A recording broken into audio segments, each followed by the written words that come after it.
Christ est ressuscité. Il est vraiment ressuscité.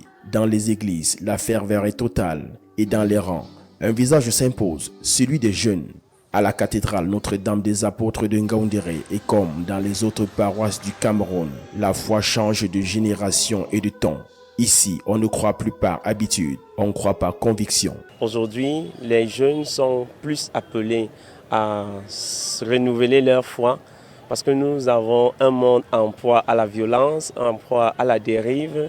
Ça fait que nous sommes appelés à revenir aux vertus que la foi chrétienne nous impose. Une foi lucide, consciente des dérives, mais tournée vers des repères. Les jeunes questionnent, débattent et s'engagent. Groupe de prière, actions solidaires, visites aux malades, aux détenus. Le carême vient de s'achever, mais l'engagement, lui, continue. En tant que jeune, en tant que mère, je dirais que la foi chrétienne me dicte les conduites à suivre, les conduites à tenir selon les principes de Dieu, selon les principes de l'Église.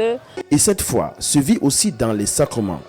Lors de la vigile pascale, ils étaient des dizaines, voire des centaines, à recevoir le baptême et la première communion. Une génération qui ne se contente plus d'hériter. Elle choisit, elle s'initie, elle s'affirme. L'Église nous enseigne le pardon, le partage, l'amour et l'humilité. Mais malheureusement, nos pauvres chrétiens ne respectons pas souvent ces engagements que Dieu a voulu qu'on prenne face à lui. C'est pour cela que de temps en temps, nous venons comme ça lui demander pardon. Pour eux, pardon n'est pas un rituel, c'est un point d'appui.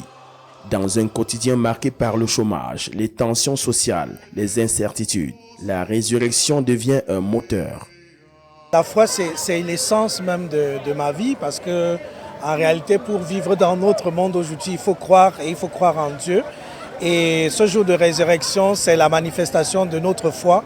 Et comme on le dit dans la parole, si le Christ n'est pas ressuscité, vaine est notre foi. Et cette foi déborde des églises.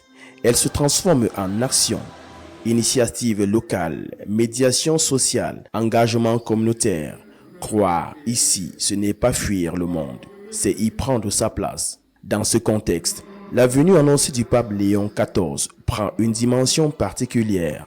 Pas une attente miraculeuse, mais une attente de regard, de reconnaissance.